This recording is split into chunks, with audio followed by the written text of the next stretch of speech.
I come in the kitchen. You in the kitchen. In the goddamn refrigerator. I sure am hungry. Yo, what's good, everybody? Welcome back to the Morning Dinner Podcast. It's your boy, Keem. And Chuck, what up? And we host the Morning Dinner Podcast, which is a podcast based out of Las Vegas where we sit down and have conversations / interviews with creatives, entrepreneurs, and hustlers.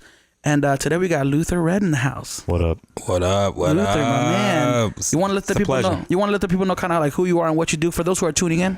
So my name is Luther Red. I'm from Chicago, Illinois. I'm a photographer. Simple as that. I try to create the best images in my head at the time. So, yeah. How long have you been doing photography for, bro? Dude, it's like 4.5 years. 4.5 years? 4.5 years. Is that professionally or is that like legitimately like you picked up a camera 4 years ago? 4.5 years ago. Wait, what was your first camera? It was a Canon T3.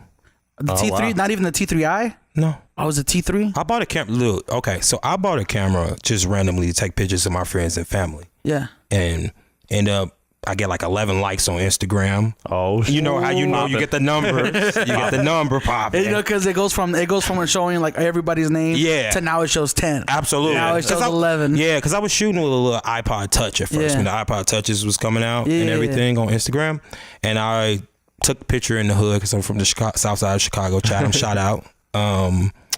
But yeah, just picked up a camera, started taking pictures, and here I am. And it just escalated to something else, and I just became in love with it. Like I just want to shoot photos all the time, and so it wasn't just even, get better. So it wasn't even like you picked up a camera with the intention to be like a portrait or like some kind of. You just did it to take photos of your family. I took of my friends and my family, like literally just take pictures of my friends and family. That's it. But were you doing anything prior to that, like graphic art or anything? No. Music?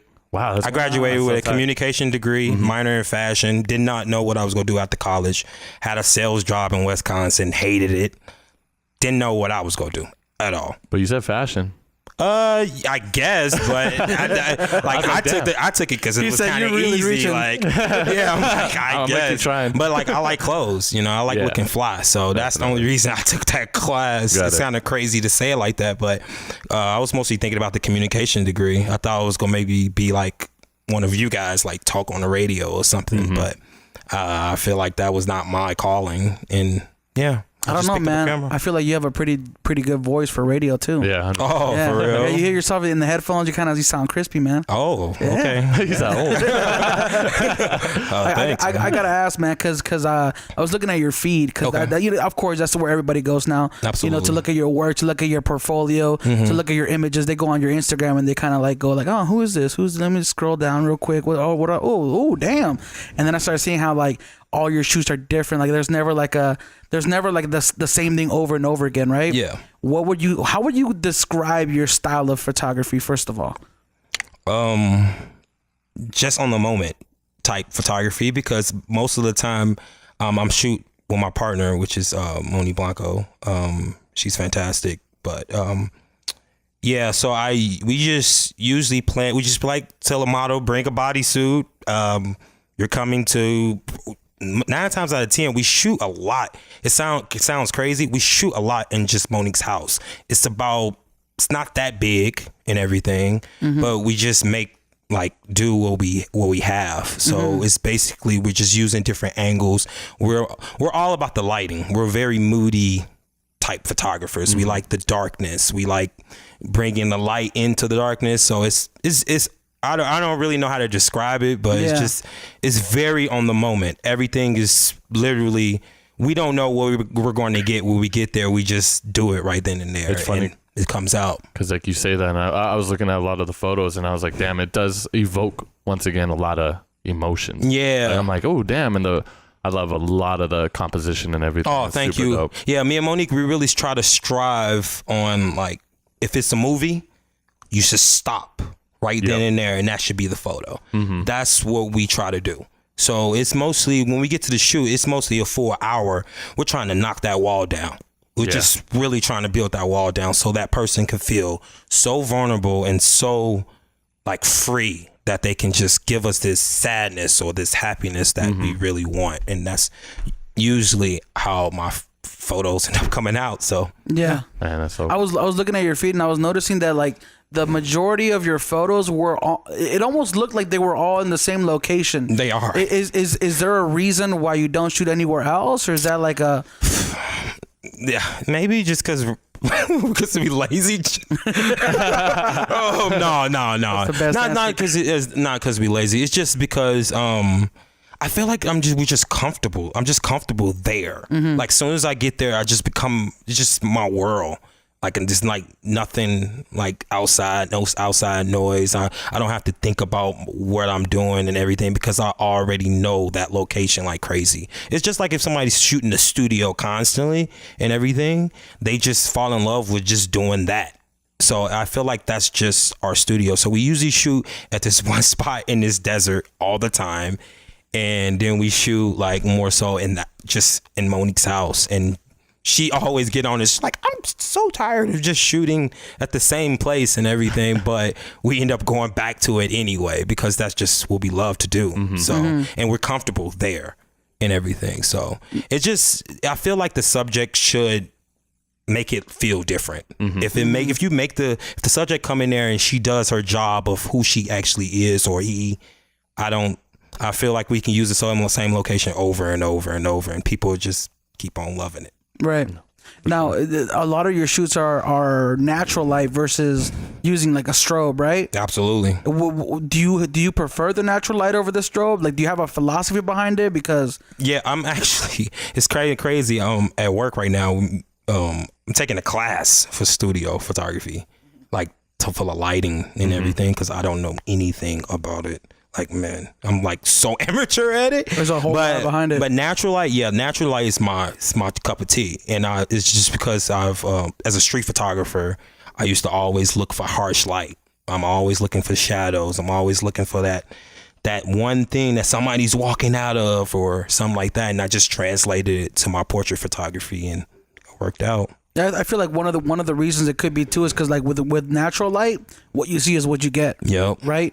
As opposed to like even with like video lights, like if you're trying to light it with constant LEDs, you can see what your photo is going to end up when you take that photo versus when you have multiple lights hitting multiple directions at different outputs, and then you're like, okay, well, the distance. How is the distance going to be affected by how is, if I put it 2 feet away, 3 feet away, what if I put a diffusion in the middle? Like what modifier would do, like there's a whole bunch of things that kind of play into that. And I feel like kind of like you said right now, you said that you're learning a lot with studio. Yeah. I'm like I'm taking a class right now. Like shout out to Artists is on Fire, man. Like they're like literally helping us like pay for a class to take so we can get better at studio photography. That's like super it's tight. just like so honored about that, because I just want to get better. Like every day I just want to get better. It's this crazy. It's this I seen this like little video and everything of this 93-year-old man, and he plays like the saxophone. And somebody was like, yeah, why do you keep on playing? And he was like, I see a little bit of improvement every day. So it's like he's 93. That's so innocent. Yeah. And He's 93 and he's thinking of getting better like every single day. day. Right there, it shows me like, no, come on, man. Like, there's no excuse. There's no excuse for you to try to get better every day. Try to learn something to piece your story. There's always that mentality too, right? Like how some people will go, oh no, I should have learned it when I was younger in high school when I had time to do it, right? Yeah. And then you're talking about the 93-year-old man who's like literally almost out of time, and he's still like, oh, I can get a little bit better. Yep. A lot of people will say like, oh, well, what's the point?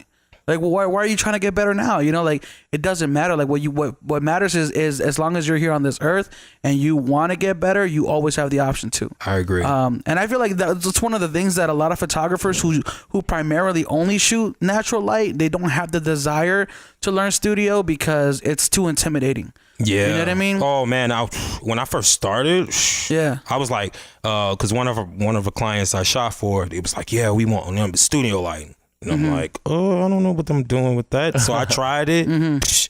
Trash. Really? Like, just so bad, dude. Like, wow. I'm like, am I like a photographer? Like, am I good? I had to like take You a see, second sorry. back. Like Monique had to talk to me like, you're okay. Like, it's okay. Damn. Like, you know, because I was really going through it. And I'm Yeah. like, and I just have to take a step back. I'm like, dude, you just don't know. You just gotta, it's just time to fail on something. And that's It's the best okay. way to learn, man. Yeah, like, you gotta real talk. fail. Like, Have you ever had those gotta moments, fail. Chuck, where you like do a project and then like it doesn't matter how long you've been doing it, like you've been doing photography for years, video for years, you do one project and it stumps you and you're like, crap, like I'm trash. Yeah. Like 'Cause, I don't even know what I'm doing. Why am I so still doing much, this? bro. I still do it, and I'm like, damn, should I even still be doing this? Like, Yeah. Should I just delegate everything out? Yeah. But, Just, that's like, the those thing. doubts. Those doubts. man. That's the number one thing as an artist though, is you're always your biggest critic, right? Yep. You're always looking at your work and going like, oh, well, I'm supposed to be this good, but there's a guy who's like, you know, over there and he's doing way better, and you start to compare yourself. Yeah. And then that really starts to kick in. Yeah, you cannot I've done that, compare bro. yourself to Because I've been doing nobody. studios since I started doing photography. Yeah. I started photography with studio. Yeah, that's what you said. You know what I mean? Yeah. So it's like,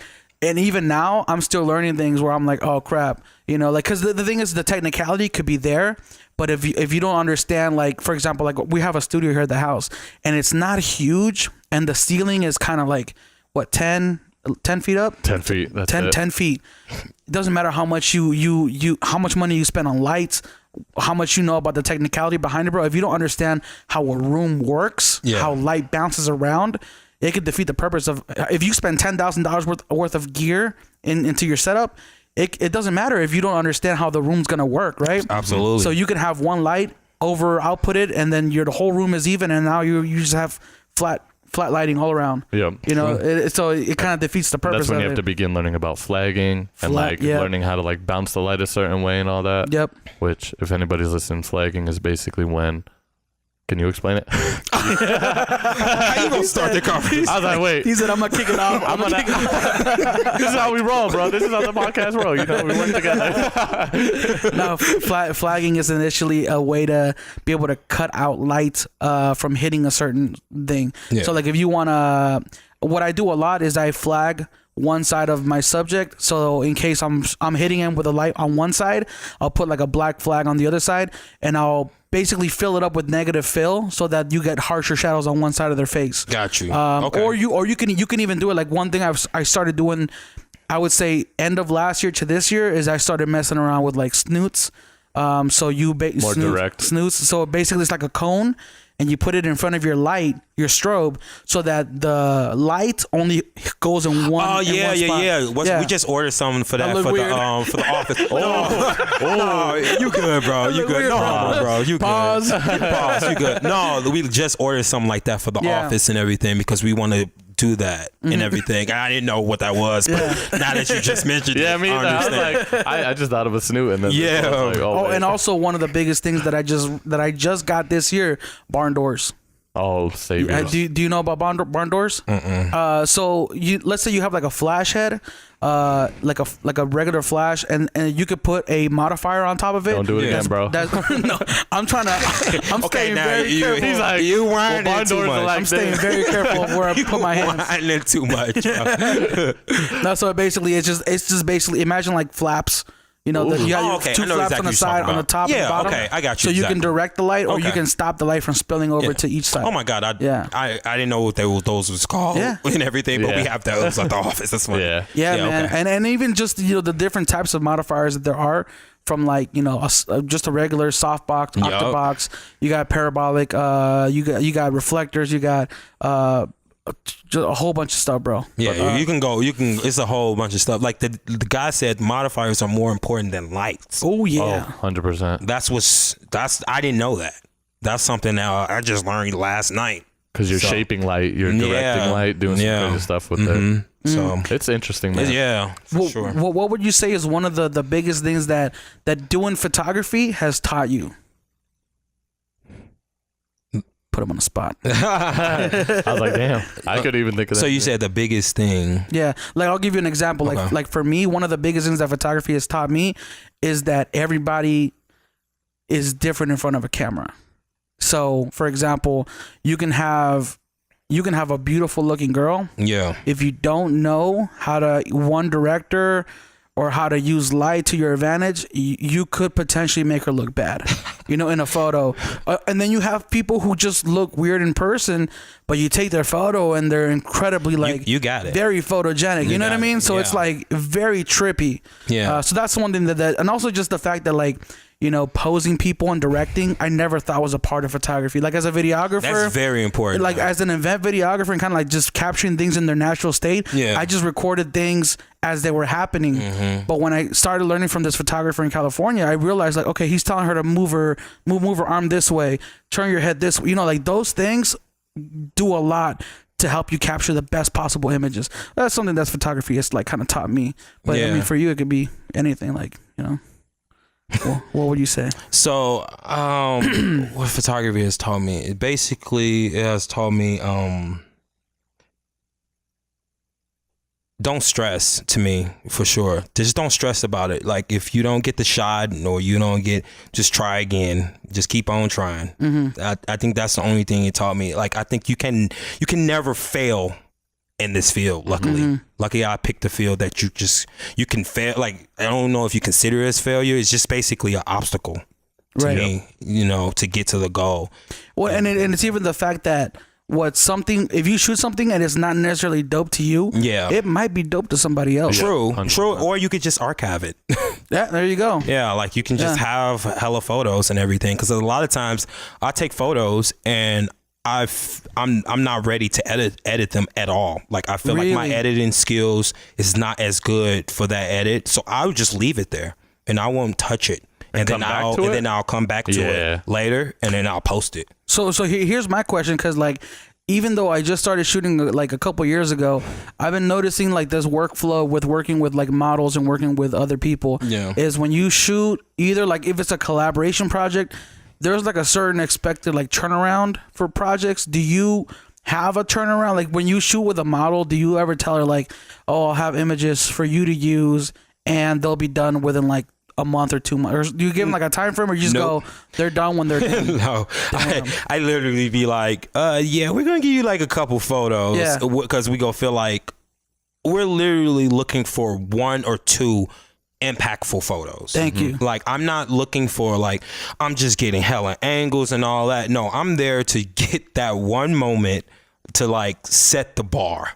That's just who I am, and that's what I want. So that's dope. I try to find that one moment, and it may be a couple photos I maybe send some girls, and maybe be a couple photos I maybe not send them and everything. But I'm not like looking at them like, oh my God. But I just don't know. Like, if I'm not ready to edit them, I just don't edit them. Right. I have full control over that, because a lot of times when I collab with people and everything, it's free. Like, it's a collab. So, like, the only currency is time. Yeah. Right. Like, because I want to give you the best image ever. You want to give somebody a photo that no one else is going to be able to give them. Exactly. And that's my goal all the time. So I don't believe in giving them like 30 photos and all that. And I don't even like the photo like that. Right. I need to love it. So I give them a couple they can choose from, and they can post them up, and sometimes they don't and everything. But yeah. Because and then I feel like that's the difference between your work and the work that I've started doing. Yeah. Is a lot of the work that I do is what was that? Did you hear that? What? Am I tripping? No. Okay, I'm tripping. Never mind. It's all right, but I'm tripping right now. This is Red Bull, bro. Your voice and shit. Yeah, he's like, what's they gonna start running around? No, I swear to yo, I swear to God, I heard like a woman like laugh.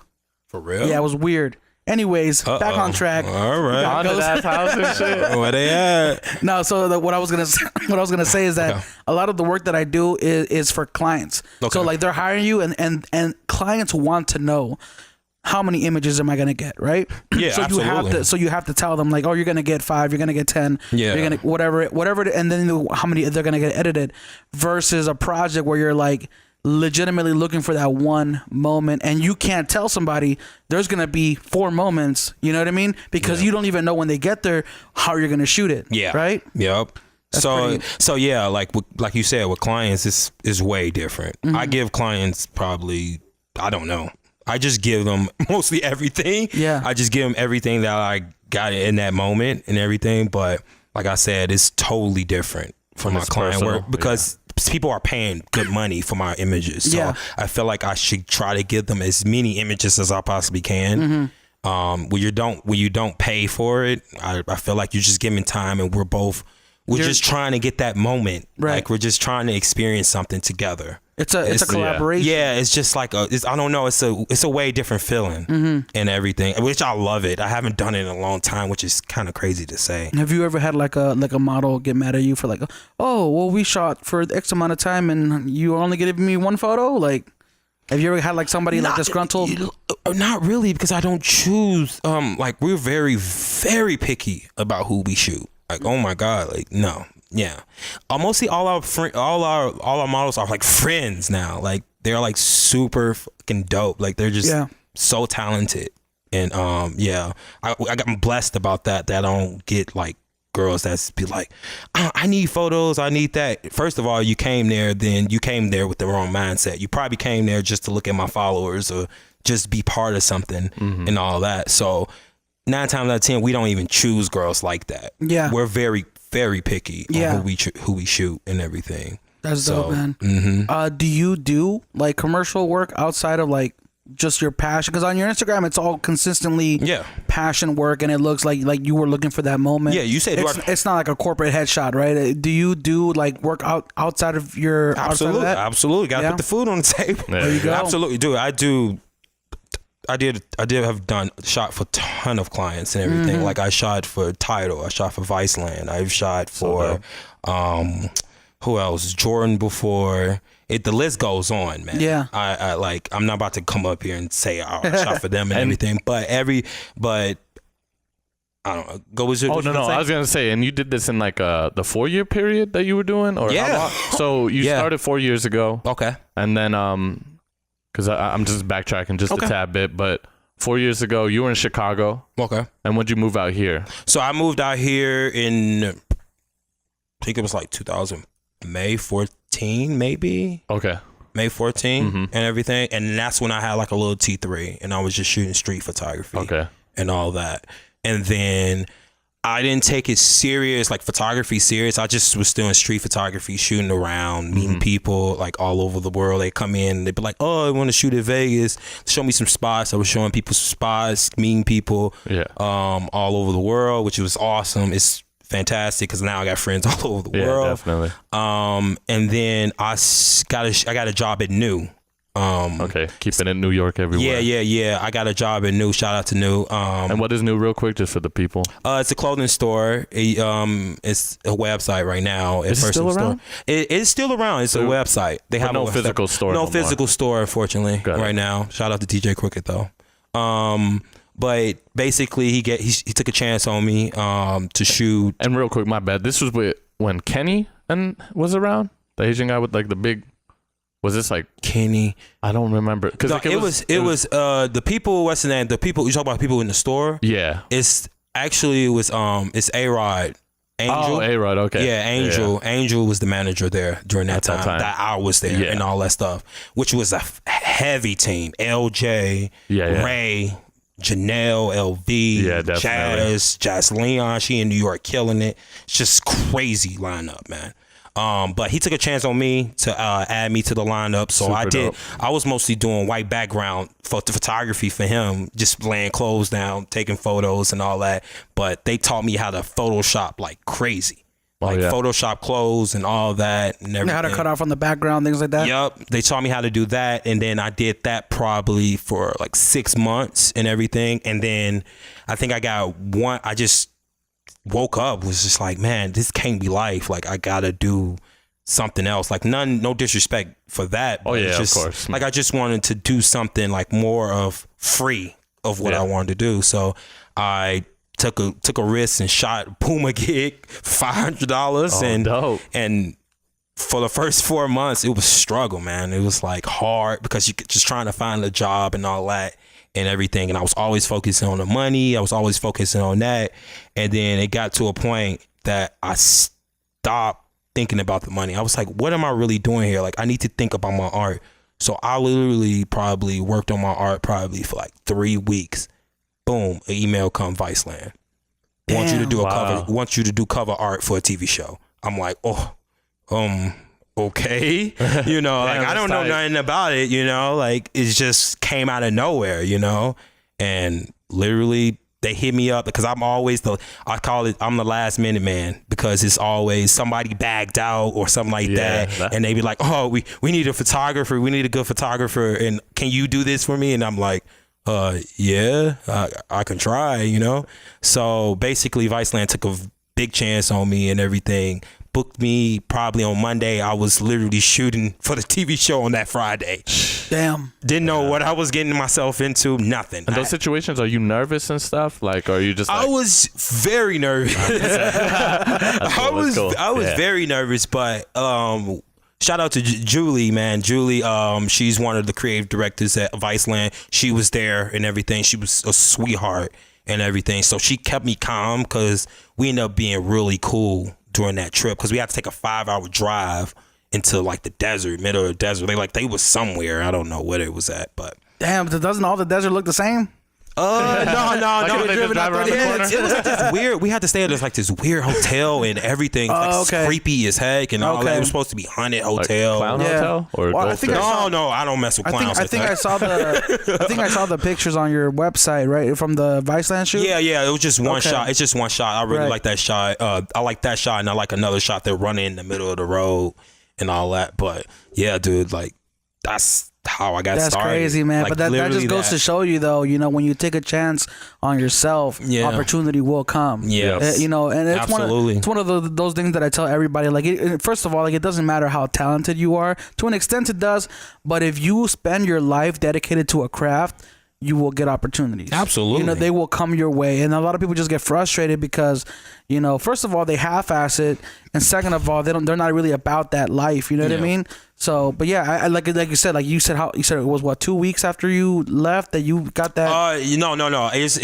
It was like 6 months. Like I had like 4 months that I didn't. Yeah, because there you go. You did the Puma I didn't get and everything. Right? Yeah, but it was mostly during those 4 months. I was thinking about the money. I was thinking about, oh my God, like what I'm gonna do. But that's literally one of the worst things. Yeah, bro. but I got like super blessed and like with my friends here because my friends are my family and everything. Like my roommate right now and my best friend, he's from Chicago. He moved to Atlanta, but he ended up coming back again. Yeah. But like just having roommates like that, like who taking care of my financial needs when I was down, helping me Shout out to them. like really helping me out to make sure that I get my dream off. It's like, I can't be stopped. Yeah, you know, tight, with them next to me, it's perfect.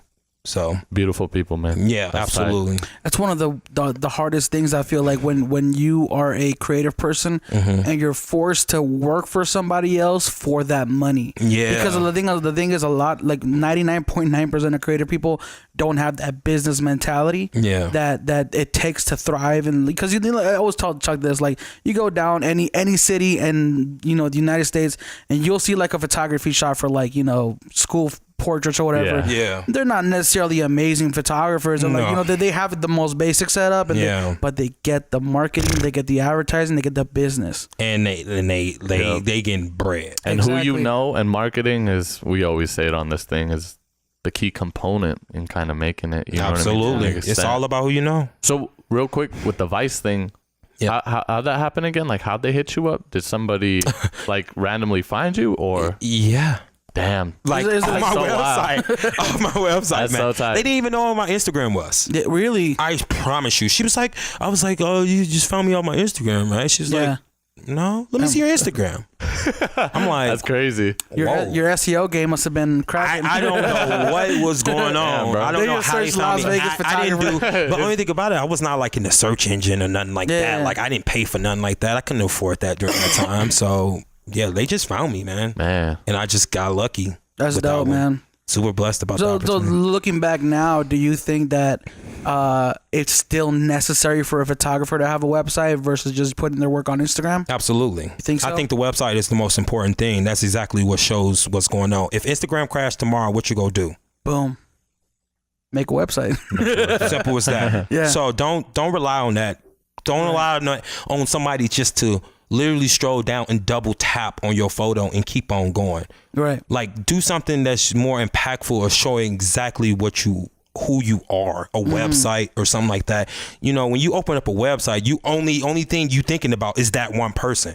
When you on Instagram, you maybe look at the photographer, you be like, oh, this stuff is dope and everything, but 9 times out of 10 you're going to go to something else. You're going to go to a meme, you go to a video, That's real. when you go to a website, you're going to look. Yeah, you're going to look at it. That's true. For a long never time. Did out of that. You're going to look at it for a long time. So that's why I say website is where it's at for sure. Like I didn't got all my big client gigs off my website, not off my Instagram. Realistically, it's a little bit more professional, I guess. Yeah, just like you said, it's just people's what is it? Their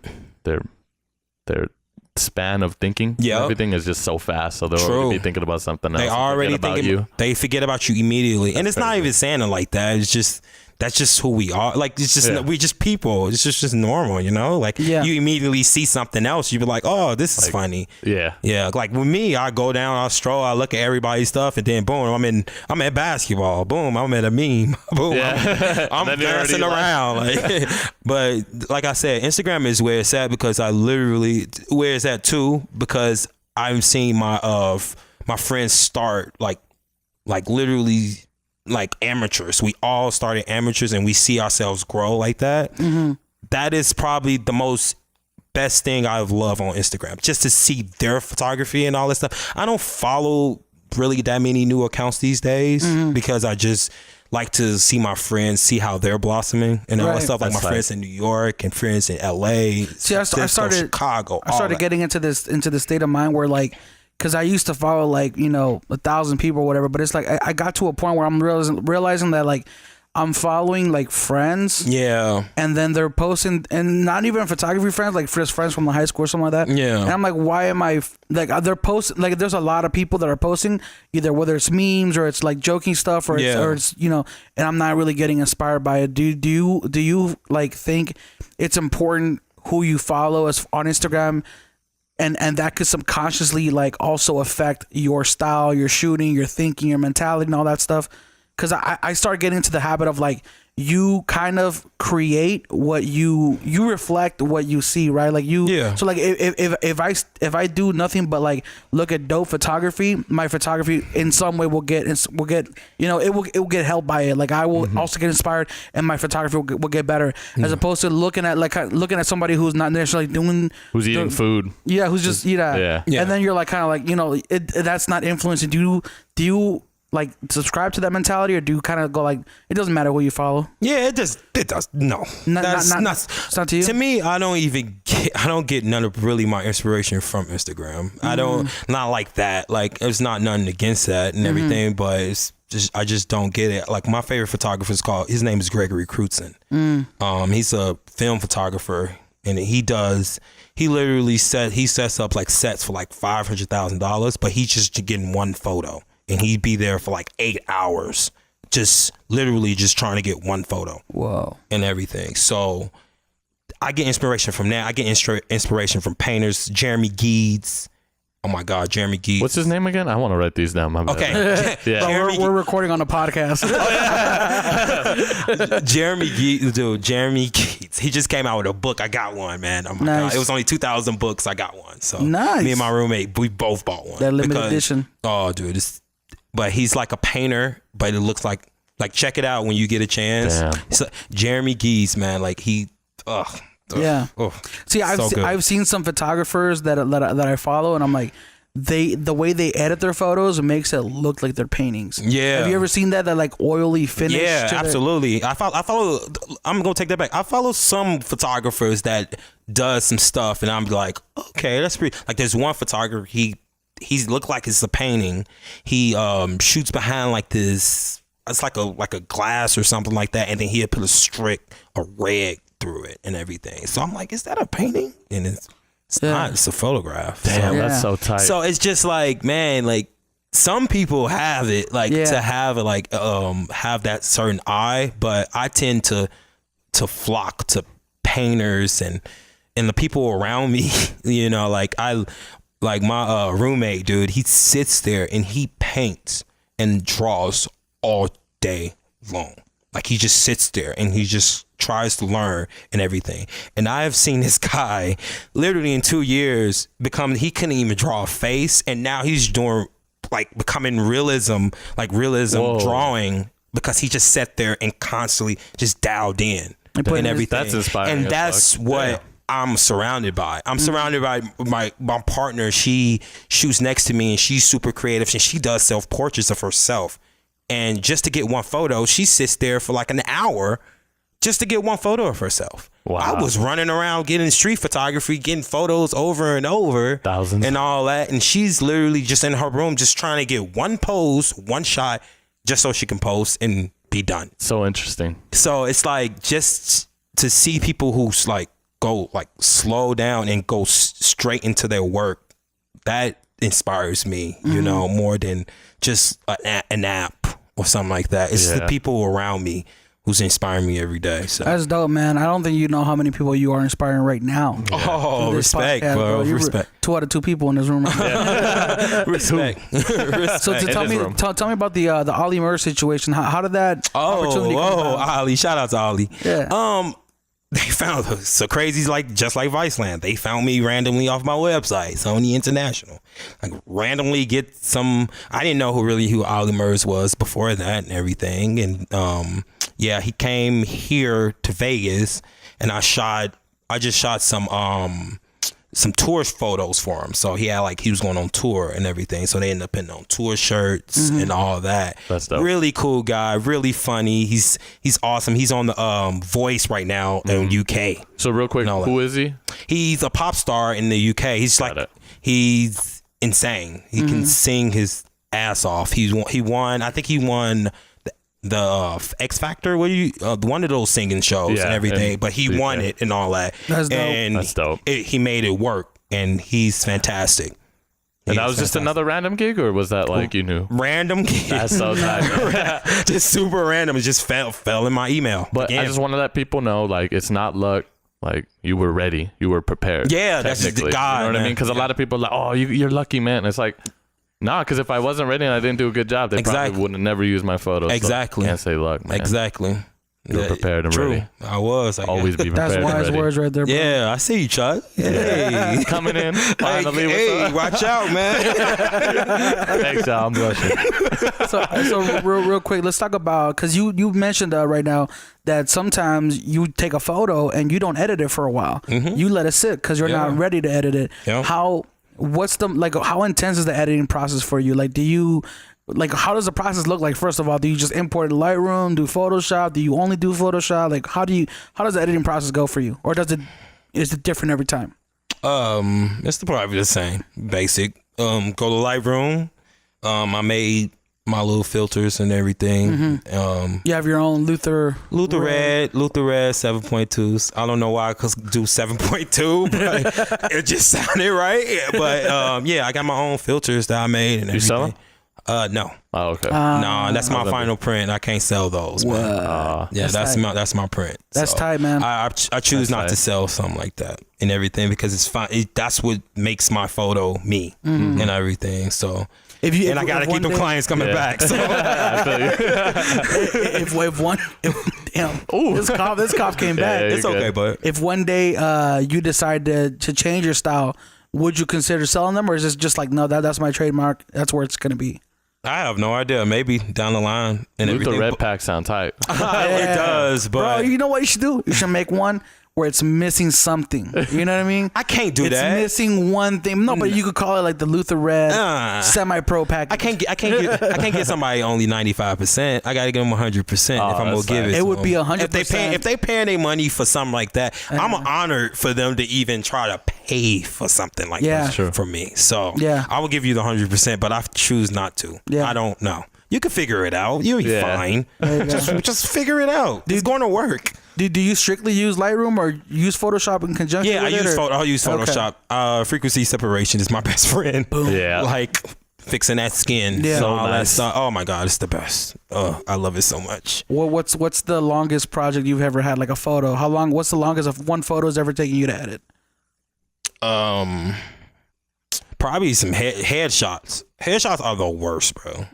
Oh my god. Oh, you talking about like client work, commercial work? Like commercial, Yeah. like not saying the words, like I love them and everything, but just editing everything, like the background and all that. It's just tedious work, and I don't like shooting weddings and everything. My friend, See, that's the crazy thing. I love weddings. That's crazy. My friend, my friend Katie and Joe, they got married. They like at first when they booked us, I told them, I'm like, I'm only shooting your engagement. Like I'm not shooting your wedding. Yeah.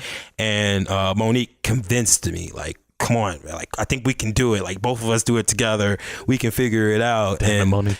And we ended up shooting it and all that. But it came out exactly how we wanted because all their stuff was moody. It was dark. It was like the lighting was just perfect for us. It was just dark wedding. So if you want me to shoot your wedding, you probably have to be at that caliber. Yeah. I am shooting another wedding for a coworker soon and everything. But it's like super rare location and everything that like she got plugged and all that. So we're gonna hook her up with some dark, moody, dope stuff too. That's a dream team right there, bro. The two of you guys? Yeah, man. Oh my god, dude. Like I cannot thank her enough. Like I can say it just like this. My girlfriend is lit. Simple as that. She is incredible. Like that's dope, the way she think, because I literally work next to her now.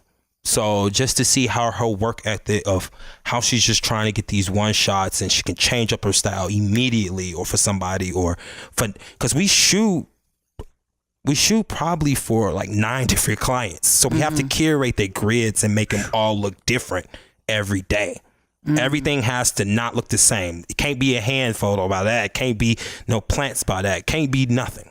Everything has to be different, right? And all that. So her being on me as a teammate is probably one of the greatest gifts for sure. And like me, like learning this learning curve for sure. I got lucky. Really lucky, man. Do you have any like? Because I ask this to a lot of people because, you know, teaching is a big part of photography. You know what I mean? Kind of like helping others come up on their journey. Yeah. Would you like? Have you ever made a YouTube video, or like have you ever like wanted to make a YouTube video or to kind of teach people or show them your insight of how you do things? Or yeah, I think eventually I'll get to that point to maybe. Master classes. Master class. Here we go.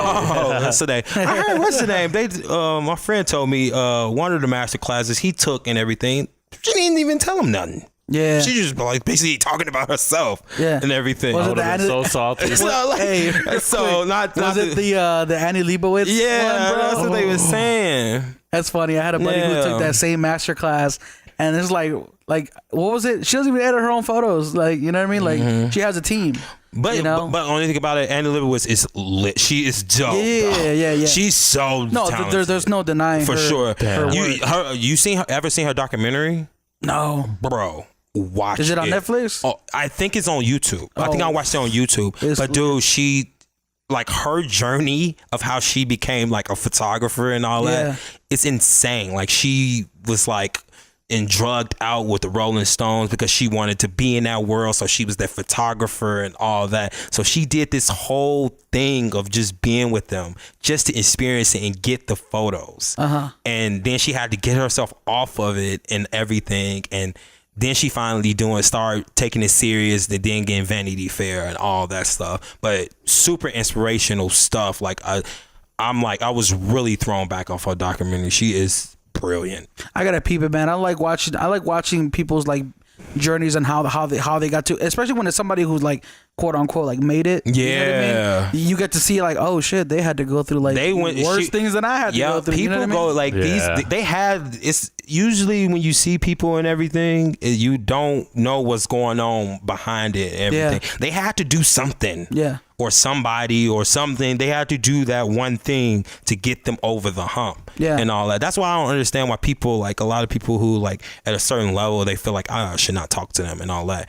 And I'll be like, dude, like no, like that person just literally worked his butt off to get where you at. So it's like that doesn't make me like better. It's kind of like somebody who works out, right? Like you see the finished result of the muscles and everything. Exactly, but you don't see the process. Yeah. You don't see the process. That's a perfect way to take it. Exactly, because I mean, you don't see the days they have to wake up at 3 a.m. to go to the gym for 3 hours. Exactly, or the diet. You know what I mean? Because I was the talking hardship. I've been talking to a lot of people who have been doing like competitions for like weightlifting or whatever, bro. Their dieting is very strict. Yeah. Like not even just the amount of calories, but like when they have to eat. If they don't feel like eating, they have to eat. Yup. You know what I mean? Yep. So it's just crazy, man. Yeah, that stuff is super interesting though, like method acting, all that type of stuff where people like you think outside of the box and it makes you think completely differently on what you do. Yeah. What is method acting? Method acting? Yeah. Method acting? So it's like how I'll explain it is like, let's just say you're doing a role and you're supposed to be a druggie. Like some people will lose the weight or they'll take something that's close to related to drugs so they feel like they're under drugs and they'll literally act like that all day long. Wow. Every single minute of the day. And that's how Heath Ledger ended up dying? A lot of them like, oh, did he? You know Heath Ledger? No, I forgot how he died. I thought he was got addicted to drugs, pills, because he wanted to stay up to for the role and everything, and that's the reason why. I can't remember how he died. Yeah, but I think that's one of the reasons why, because he got addicted to the role. That Joker role really took him. What? But that role was insane. That's crazy. Yo, if that's true, that's crazy. Yeah, that's what I thought. That's what I heard. It's kind of dope though. Yeah, because I've seen some of those like a lot of them like when they lose the weight. Like that's crazy, bro. Like, who was it? Matthew McConaughey is known for doing a lot of method acting, bro. For real? Yeah, I heard. What's his name? Fluffy from the comedian. You know the comedian Gabriel Iglesias. He's the big fluffy guy. Yeah. He mentioned in an interview one time how he did that Magic Mike movie, and I guess I haven't seen the movie yet, but I heard that Matthew McConaughey had a role where he was the owner of this the club, and he had this certain persona to him. This like, very, I don't know exactly what it was, but he said even when the camera stopped rolling, he wouldn't leave that character. Yeah, never. Yeah. He would go off set where everybody was like at craft services, and he would still be that guy. Yep. That's what Jim Carrey did. Yeah, Jim Carrey did with that one. Jim Carrey did that, and the dude who just did the Queen movie. And everything. Yeah. He kept that overbite. I call him the Mr. Robot. I don't know his name. Yeah. It's hard. Dude, me too. It starts with an R. Ramini something. Yeah. I never finished that show. Mr. Robot? Yeah. Bro, I'm still on season 3. I gotta finish I gotta watch. I gotta finish watching. Did it just get boring to you? Yeah. A little bit? Yeah. Yeah, it just like it didn't grab me no more. I hate that, bro, when you're like finishing it just to get through it, right? Yeah. Damn. Yeah. And I've only watched the first 2 seasons. Yeah. I gear away straight to anime. So. Oh yeah, me too. Yeah. Hey, bro. Ooh, we about to go down this rabbit hole. Bro. I watch anime all the time. Oh, you lit? What's your favorite? Oh, favorite? One Piece. Oh, One okay. Piece all day, My roommate is like really vouching for that and everything. I don't care what anybody says. You gotta watch that shit. Yeah, I gotta watch it. I know it's just super long and everything. I'll say like I always say this. Start from like episode 300. Like you don't need to watch them get together because they kind of go over everything, like how they met up and everything. Okay. So if you watch from 300, like how many episodes are there right now? It's 850 something. Yeah, it's gonna be very hard to convince my roommate to be like, oh, I want to watch it 300. He'll be like, no, watch it at 1. Yeah, he's one of those. Yeah, he's not gonna play. But yeah, probably my favorite right now I've watched is probably Hunter x Hunter. Oh yeah, that's amazing. But see, what sucks is just it's done. Yeah. You know, the writer is sick, and I don't think he'll come back. And I heard like the manga and shit was just terrible. Yeah. Have you watched My Hero? Yeah, of course we all do. Dude, there's this new one. It's coming back out. What's the one I told you last night? It's Japanese. Oh yeah, you sent me the name of it. I watched 6 episodes last night. What is it? I don't want to spoil it. I'm about to find it right now. I don't want to spoil it just due to the fact that if I tell you it, even just the beginning, it ruins the whole thing. Okay, what's it called? It's like it's one of those Japanese ones. I don't know the English name for it. It's like Yakuno no Hato. Yaku Soku no Neverland. Why you sound like a cute little Asian? Yaku Soku. Let me see the cover. You know, here I just have it in the message. Yaku Soku. It's like no Neverland. Oh, here we go. Images. Yeah, I'm not gonna say anything. Just watch it, bro. Right it'll make the Promised Neverland. Oh, That title sounds Yeah, it's dope. like Yakusoto no yeah, Neverland. never seen that. Bro, watch Yeah. it. For real? It was like, do you like tactical ones, like, you know, like Code Geass or anything like that? Where you like absolutely the characters that think I outside. love Code Geass. It's like that, Yeah. bro. Okay. Cool. It's pretty So it's like trippy. Death Note, like Yes, Psychopaths, exactly. all I that. still gotta stuff. watch Death Note. You told me about this For a long real? time ago. Yeah. Oh, come That's on. the I'm not OG one. huge into anime. Like I'm like ground level. Yeah. Like Oh, okay. I watched Death Note Attack is on Titan, perfectly- My Hero Academia, Okay. the Dragon Ball Z, like all that stuff. Yu Yu Hakusho, bro. I wish they came back with another my season. God, Yu Yu. I wish they would come Yeah. back love with Yu it. Yu. Oh yeah, Code Geass, new season. What? Yeah, he's coming back, Lelouch and all that. Wow. Yeah, bro. Wait, how is Lelouch should be dead? Should he? Spoiler. I'm sorry. I don't think it's dead. It's kind of they showed him in the they showed him in the thing, so I'm like, I don't know if this is like it's not an OVA either. Yeah, It's not like so I don't know what happens, so we'll see. What? I'm hyped. Yeah. Oh wow. Yeah. Okay. Yeah, it tripped me out. Code I seen Geass. that trailer. I was like, wait, what? I love Code Geass. I got me a Is it character. Code Geass or Code Geass? Code Geass. I Because don't. I always fuck I it have up. a Lancelot. I have a Lancelot action figure on my desk right now. Oh yeah. He's like, I'll go with you, bro. Because I fuck shit up, bro. All the time. I'm like, oh, I didn't see that right at all. Yeah, dude. I think so. I don't know what's called. That's tight. Well, though, man. would you ever like think that your eye for anime would ever like impact your photography? It does. It does? Absolutely. How so? Just because the angles they use, like it's on some crack tip, it's like perfect. Like especially I was watching I watched one called Durarara. Oh, and that's so everything. the samurai sword arms. Yeah, Yeah, I'm watching that. the lighting in there. It's crazy. Wow. It's good. It inspires you a lot. Yes, like just how they use the foreground and how they like bokeh people out a certain way so you can see a certain angle and all that. So Yeah. I use a lot of my inspiration on angles and everything is anime for sure. That's so tight. So I That's would say go on Luther Red's Instagram and then binge watch some anime. yeah, Trying to get inspired. Yeah, 'cause, like a lot of like Studio Ghibli, you know, like Totoro and Spirited Away and all that. Have you ever seen those movies? I never seen those. The thing is like that. They're every single scene looks like a crazy painting. For real? Like it's trippy and like those are one people I took a lot of inspiration from. But for anime, I take more of just like the their motive to get better. Like I'm like, All ooh, the after I'm done with time. the anime, I'm like, okay, now I could edit and shit. I'm gonna be like, it's nerdy, but yeah, no, it's perfect do though. shit. No, it's nothing wrong with that. It's always trying to strive you to be better, and it's always humbling you. Like they always have a message of like you could be better. Like yeah, I was they have the best watching, philosophy. yes, dude, especially Assassination Classroom. oh yeah, that was really Oh my good. god, like the quotes he was dropping in that anime, go watch it. Yeah, bro, it like puts you in perspective. Like Yes. a lot of animes will like reinforce that, you know, just like how Absolutely. you should view things and how your perception Yeah, should be and shit, everything. You know? Like I some gotta people watch don't more rock it. anime to keep up with Yeah. you guys. For sure, man. For sure, it's super inspiring and Because everything. you know the Japanese, man, they're all Yeah. about Oh, the yeah. philosophies. and Yeah. shit, so. Remember that one video you sent me on Facebook, bro? That it was like the craziest concepts.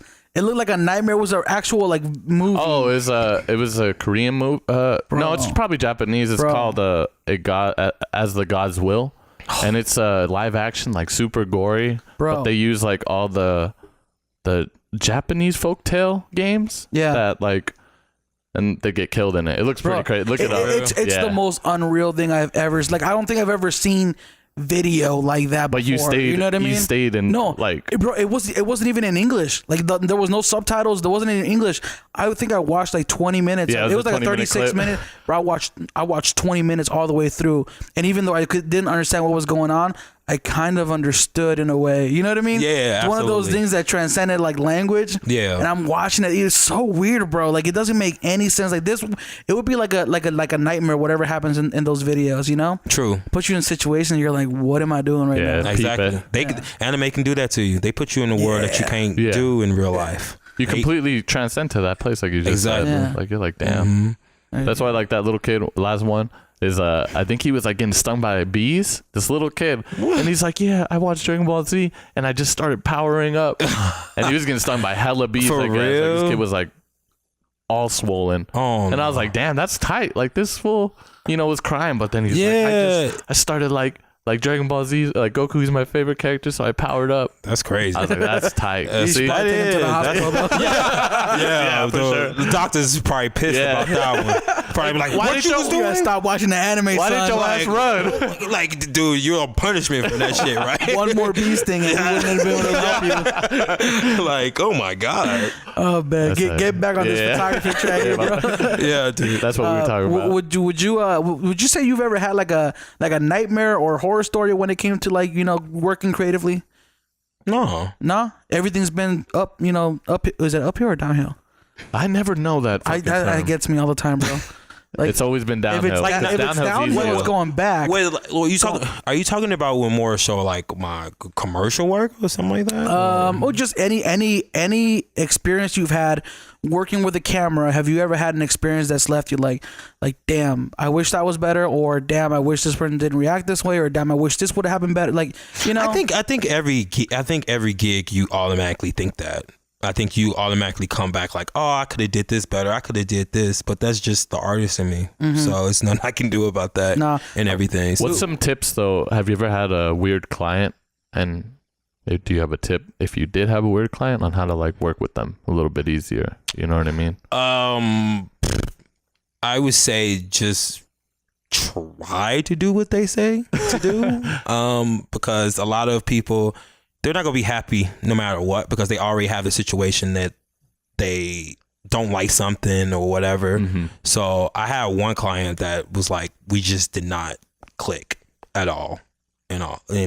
Just creatively, everything, like it just was kind of like, get this shot. And I feel like when you do that to a creative everything, you're already hindering your shoot. And you don't understand that. Like, you have to let the creative be the creative and let them do work. Because guess what? Hired you. That's why they hire you. They like your work, obviously, if they hired you. So let them do them. See, like, that's one of the things, and this is what I say, is if a client's coming to you for work, they should see your work and see what your record is, what you're capable of producing. Don't come to me if I'm a street shooter. Don't come to me and ask me to do like studio lighting. Like, I'm a photographer, yes, but it's like, there's different styles of photography, different types, different technicalities. Like, and I think that all also comes down to educating your client. And you could have booked somebody else. Simple as that. Like, everybody does different photography. Just book somebody else. Just pay the money for it. It's okay. There you go, straight up, man. I noticed in your Instagram, you always have a caption that's a song title? Yeah. Is it because your photos are inspired by those moods, or like how is that?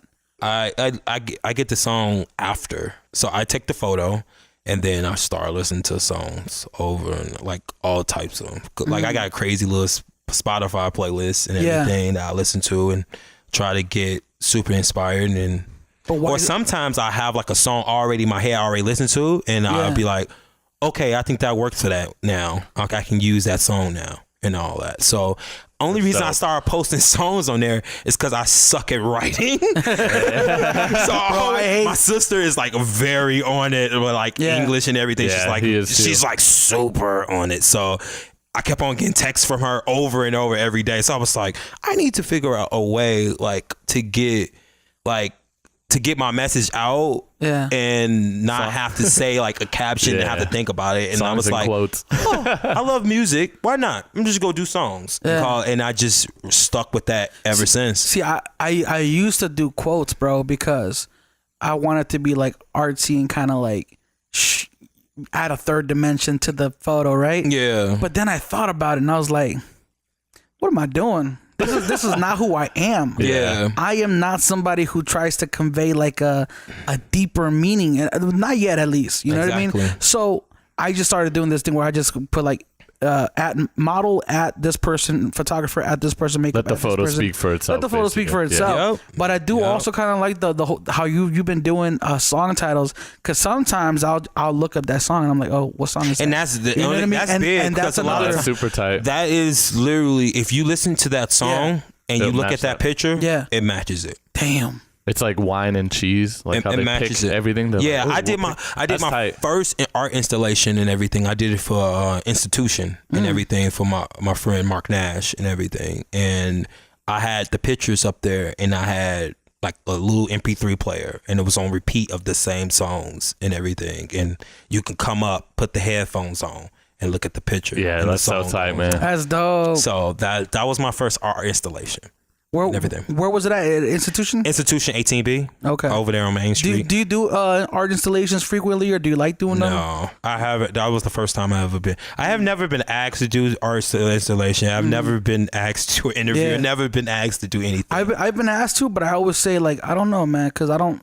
You know, well, first of all, can we explain what an art installation is for those who are listening? Yeah, please. So art installation is something that basically is, I feel like, that inspires that artist at the moment to do what they want to convey, their message, or powerful message, or sadness, happiness, whatever they want to portray to the viewer, Right. and everything. So that was, he asked me, I think he asked me like literally a couple weeks before, and I didn't have an idea, and I was just like, dang, how can I just keep it true to myself? How can I do it? Because he was making like a dope lemonade stand, because he does grills and all that stuff. And then it was a painter, and then my one of my friend, my homie Ray, he made a whole like paid in full set and all that stuff. So it was like the fake Coke and all that stuff. It was super cool and everything. Tight. So I'm like, man, I'm surrounded by some really heavy hitters. I gotta come hard. So I was just like, how can I like make it me? And that's how it ended up portraying. Like, I was just like, I'm gonna take these 3 photos, and I took the 3 photos of my girlfriend and everything, and we did it out in the desert at one of our favorite spots. Sunset was bomb. I don't know why it was bomb that day, but it worked out perfectly fine. And I call it Abduction Series, and I was part of it too. We did self-portraits and everything. What were the songs? One of the songs was Corbin Moan. Another one was Kurt Knight, 5 Minutes. And what was the third one? I cannot remember the third one. I cannot remember the third. Oh no, it was SZA Babylon. Okay. SZA Babylon, but it was not featuring Kendrick Lamar, because Kendrick Lamar went hard, of course. But I wanted the video SZA. So she had to, like, she just was the only one who sung on the video and everything. So it was So the first song was SZA, second song was Corbin Moan, and the third song was Kurt I've Knight. never heard of Corbin Moan. Corbin. Spooky Black, basically. His name is Spooky Black. No, never. You never heard of Spooky Is it R&B? Black? You know what's crazy?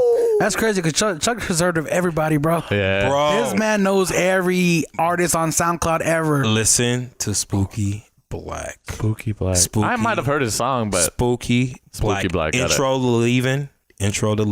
all right. It's literally inspires me so much. Like, I can listen to that album. It's like more of a sadness, like cry type song. It's like James Blake. Okay. It's That's like tight. James Blake type vibe and everything, but it's Corbin. So kid from, I don't know, I think he's from like Minnesota or something. I don't know where he's from. Damn. But he's so talented. Oh my God. And but he changed his name to Corbin and everything. But he used to go by Spooky Black. That's so tight. Yeah, I love that name, Spooky Black. Yeah, that's tight. That shit is so cold. Like, go back to that name, man. Why did he change his name? I have no idea. He's probably just who he is. You can't control It's like him. Yasin Bey. He's an artist. I can't I'm control like, him. damn, I love Mos Def. I can't go to Oh my Yasin God, Bey. Yasin Bey. That's tight though too. Yeah. Like, I do like it, but it's weird. I miss Are you going to the Roots? The Roots is going to be here Friday. The Roots? The Roots. Friday. I don't know. Do they play their old tracks? Yeah, old tracks? But dude, I know you heard that new Black Thought though. The new Black Thought is. No, I haven't.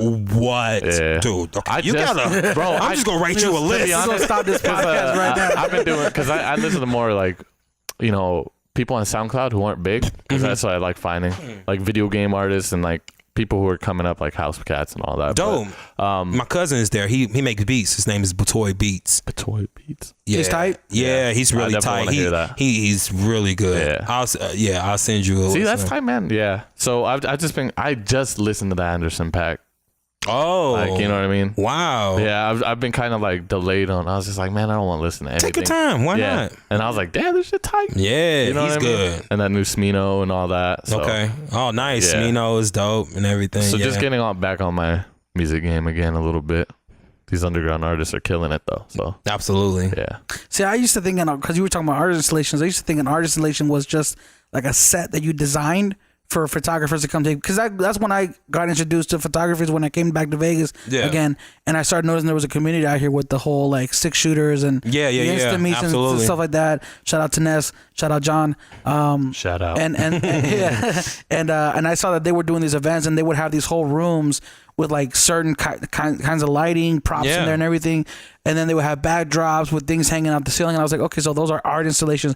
But I didn't know an art installation can also be something where you look at photos and you put headphones on. That's super unique, bro. Yeah. Super tight. So it's just about what you want them to portray and what you want them to feel something. Yeah, you know what? It's crazy you say that because you know EDC, right? Or is it so it's EDC and there's this other one. Life is I think it's Beautiful? Coachella. I was on their website just looking around and they have, you know how their flyer has all these artists and stuff? Yeah. At the bottom they also have like artists that are just, you know, painters or whatever, or people who are doing art installations. So I started just out of curiosity, I was like, who are these people real quick, you know?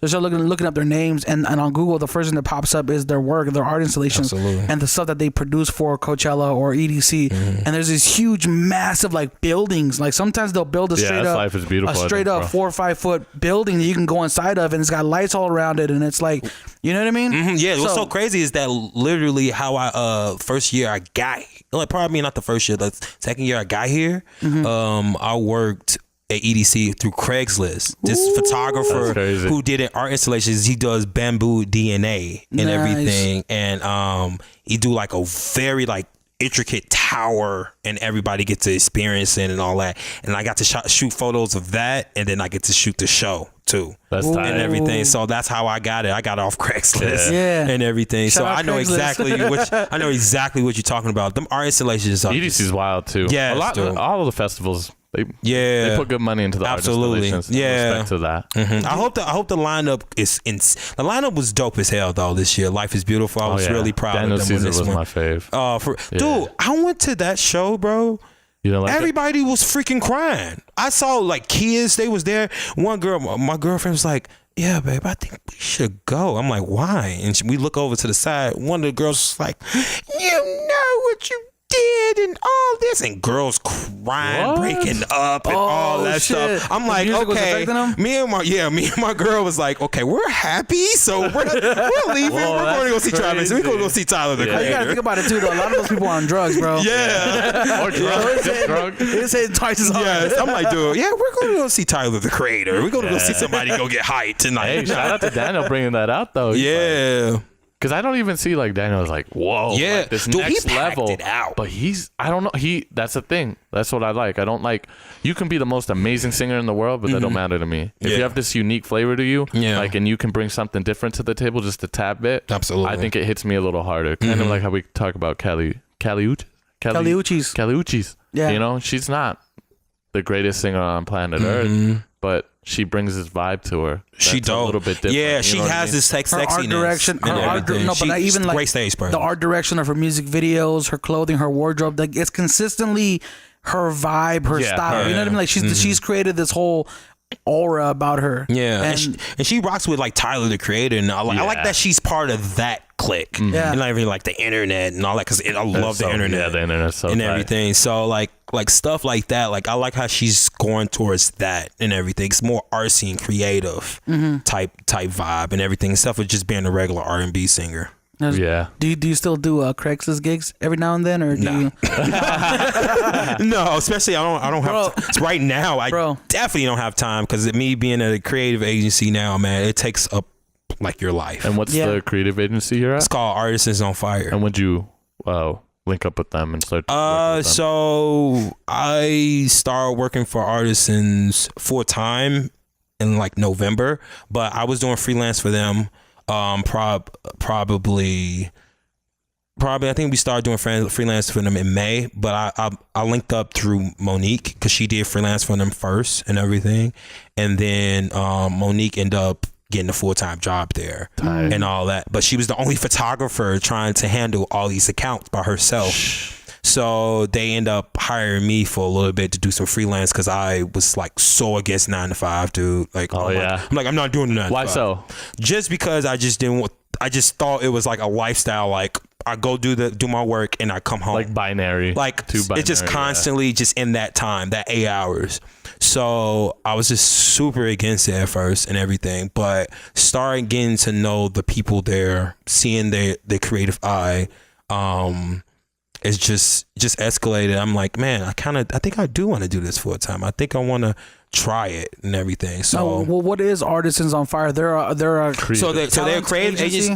They're a creative agency, mainly with cannabis, and they do casinos. They do a couple other dope clients. So they do like social media, photo, video. For clients? They do a lot of stuff for a lot of dispensaries out here, a lot of brands and everything. Nice. It's really tough. The creative group that we have right now, man, it's just monsters. Like they just so creative, so talented, so smart. I learned so much from them. I'm so honored to be a part of a circle like that.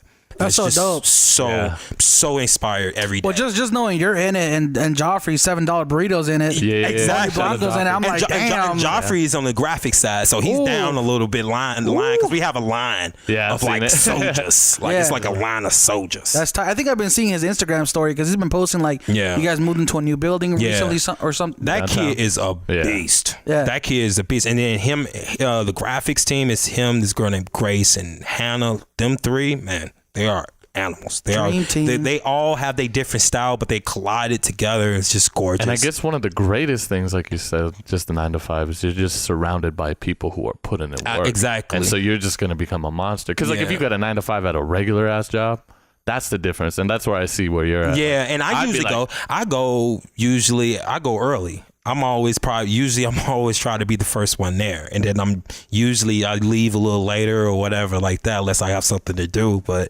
it's just like working there is just probably the best decision I probably made. One of the best decisions I made in my life for sure. Yeah, it's one of the struggles I feel like a lot of photographers find is that finding a job that can let you express yourself creatively. Yep. You know, because a lot of jobs for photographers are like, you got to do things our way. This is the lighting. This is the shot you get. Yeah. Because you're basically an automated cog. Yep. You know what I mean? Mm-hmm. So finding a place that you can go and be creative and work along people who inspire you too, that's a blessing, bro. Yes. It's super blessing. Yeah. And I'm like so honored. I'm just honored every day to go there. Do you have like a go-to camera and lens that you shoot with, like a focal length or? Yep. Yeah. 35 Sigma art lens is my baby. Damn, bro. You know what? Everyone has said the Sigma 35mm. I use a 5D Mark III too and everything because I have a 6D. I don't use it that much and everything, but I think I'm probably gonna switch to Sony. Shout out to my homies who Sony boys, man. One day I'm gonna switch. But yeah, 35 art lens, Sigma art lens is. Everybody knows me. I always have that lens on. Like the rubber part is coming off now. Yes, because I use it so much. Yeah. Like it's just me. Like I just love that focal length, and I feel like it gives me the focal length of anime because it seems like they back a little more. Yeah, so it's perfect. Well, it's a 35mm on a full frame, so you're getting a pretty good range. Pretty good range. Because I feel like 50 is good, but 50 is definitely more like headshot portrait. Absolutely. But 35 is like kind of that middle range. It's too close to me. It's not too wide angle, but it's not too close up. Yeah. You know? At 35. Monique prefer a 50. She's a 50 girl. Yeah, I don't. like it a little further. I'm an 85 kind of guy. Oh, you're 85, so you super close. You better. I need to move all the way back here. Bro. I'm a 200. Oh wow. 10 miles away. I was gonna say when Chuck isn't using his 100mm macro, that's what I'm using for everything. Even though it's a Canon mount on a Sony body, and it's a macro lens, you got to step back a lot, and then you also have to do that manual zoom in to like focus. Yeah, bro. Once you get that shot, I don't know, because the compression is crazy on that thing because I use it for food photography. Yeah, absolutely. So like it brings in objects that are a little in the back, closer. So it does sound crazy. Like Yeah. shout I use out. it for basketball. I shoot for Bigfoot Hoops during the summer. It's a high school basketball tournament for Jordan and everything. So it's like crazy. It'd be like freaking Chris Paul right there on the court. Carmelo, that's all just of so them. tight. So I just be shooting with the 270, 200. It's like the best because you can be in the stands and you can just shoot through the crowd so far away, bro. and you getting like a kid who's dribbling and all that stuff. It's crazy. It's crazy that like the draft, like the people who got drafted and all that stuff, like I shot photos of them. I'm like mind blown about I got that gig. I got that gig, bro, from a $60 gig I took because somebody said like, oh yeah, dude, like I gotta leave. I'm going to a different school. It's anybody want to get this gig and all that. And I was like, I want to learn how to do basketball photography. Why not? I need to learn how to do something. So I took a $60 gig. End up knowing that the dude ended up being like, yo, I'm the assistant director for Bigfoot Hoops. So we're going to be putting you on that too. There you go, man. Y'all listen. Y'all got to listen. Though. So it's just all about like sometimes you got to just take the opportunity. Don't judge a book by its cover. 100%. There you go. Because I didn't know who that guy was and everything. And I just took it off just because I'm like, I just want to take the initiative to just shoot something and just be better at something. I don't know how to shoot basketball and all that. And now I love it. Like every summer I'm like pumped. I'm like, oh my God, I get to shoot like high school basketball. It's like the fucking best. And I shoot during the season. I shoot during the season too. I shoot for Liberty and Durango High School. Shout out to them. Nice. Hell yeah, man. Shout out to Julian. I always say that, man. Like a lot of photographers get this ego where like every gig needs to be a paid shoot. And it's like no. Get the paid shoots as much as you can for sure. But if it's a good opportunity for you, like and we've even heard Experience Jacob Owens. is big. Jacob Owens, who's a very, very accomplished videographer, cinematographer, all this good stuff. He has even said on record, like, I've charged $10,000 for a gig. But at the same time, sometimes I still do things for free. Yep. It depends. Yep. Completely depends because you never know when an opportunity is going to lead you to something even bigger. Yep. Because a $10,000 gig, $5,000 gig, it may just, you do it and that's it. That's it. You don't have that relationship. That's it. You don't have that relationship. Exactly. So like me doing a $60 gig, I didn't gain a relationship. I didn't gain a friendship with somebody. Like that's my homeboy now. Right. See, and that's everything. tight. Like so now, like me, every time I get he puts me on everything. Like anybody he know, anything. He always is trying to look out for. And thing is too, you did learn some stuff that day too when you went up the shot. Like, cause was that your first time shooting basketball? Yeah. See what I mean? Like you're learning. That was my first time shooting basketball. And he took a chance on me. He just was like, all right, and he liked them and everything. But now the photos are getting better and better, and I don't charge him more because guess what? He's the one who rocked with me when I had a Canon T3. That's tight though. You do that, So I don't charge him more and all that because he don't deserves that and everything because he took a chance on me.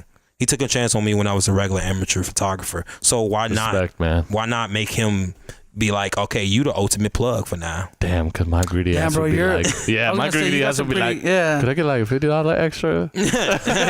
I probably ask like $10 to do Ubers all the time, but I used to ride Uber. I just finally bought myself a car, so. Nice. Congratulations. Yes, finally, right? Took me a long time. I was going to say Tesla? No. Some basic. I got a hoopty, bro.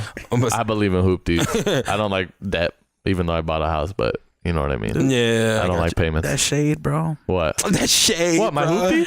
No. He said, I bought a hoopty. I don't believe in that. Oh, wait. I forgot about the I'm house. over here.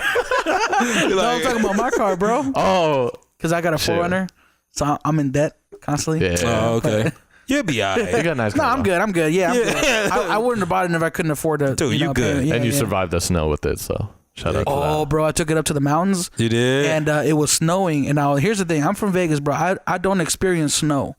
You know, like I don't go out where it's like icy roads and things like that. I went one time in Utah and I had a Subaru Forester that went through it. But I went with my 400 to Mount Charleston, bro. The roads were ice. Like I hadn't turned on the 4-wheel drive yet. Yeah. And I was going 10 miles an hour, bro. I was like super cautious. Luckily there was nobody behind me, nobody in front of me because nobody was going up there. And my car started skidding, bro, to the sides.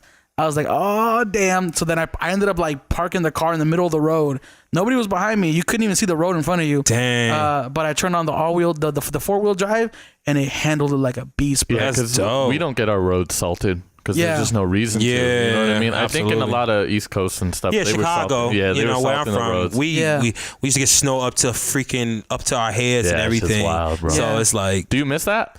no. Did Of course not. I miss my family though. Oh, yeah. Did you hear about that winter that they had? They Yeah. had like negative 50 degrees. Yeah. Parents were talking about it? My mom was trying to go to work. My stepfather had to convince her, like, call me, like, you better convince your mom not That's to a go to hustler work. right there. No, Yeah. my you mom is can. the ultimate hustler, man. She do not play. Yeah. She took care of me and my sister by herself. Oh, and That shout out older to moms, generation, bro. man. yeah, she took My care Dukes. of us. Yep.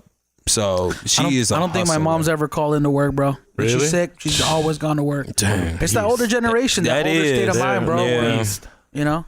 But I was gonna say, where was I going with that? I'm taking my foreigner up there. Oh, just Oh how yeah, icy no, it I was was. gonna say because you were talking about snow in Chicago. Yeah. When it's like negative 50, negative 60 degrees, like you can't be in the snow for a certain amount of time before you get frostbite, right? Yeah. Because I think after like 10 minutes, like you start getting frostbite. You'll be alright. You like photographers was out there shooting. I saw homies out there shooting by the lake and everything. They just had What? like 17 pair of clothes on, but they don't stop them. They, you know, they were good and everything. They want because it's just the moment. It's just so it's just. That body heat just make you just go. That adrenaline, bro. That adrenaline just be like, I need to get it and everything. So, but yeah, if you out there without no gloves and all that, You probably gonna get frostbite. Yeah, you probably get frostbite. That's but just crazy, Chicago is very prepared with stuff like that. Like Yeah. you can go buy a big dumb coat at like a store. in Because I think the Chicago. only people who were like passing away, I found out, was the homeless. Oh yeah. They were yeah. passed out on the streets. and But I heard this lady, she did like a hotel room and she went on Ellen and everything. Oh, and she that's so tight. bought hella hotel rooms for homeless. Oh yeah, I heard about And that. Ellen gave her like 50 racks. I can't wait till I'm balling. I could do stuff like that to help people out. Like, Yeah. I got y'all. That was dope. Yeah. Like, that was so dope. Shout out to her, man. That that's was super fantastic. dope. Yeah, I love stuff like that. I gotta ask you, do you have a personal like a photo favorite? I was about to say fetish. Bro. Yeah, I was like, okay, where are you going with this, man? Like, do you have a personal like favorite photo that you've ever taken? And if you do, what is it?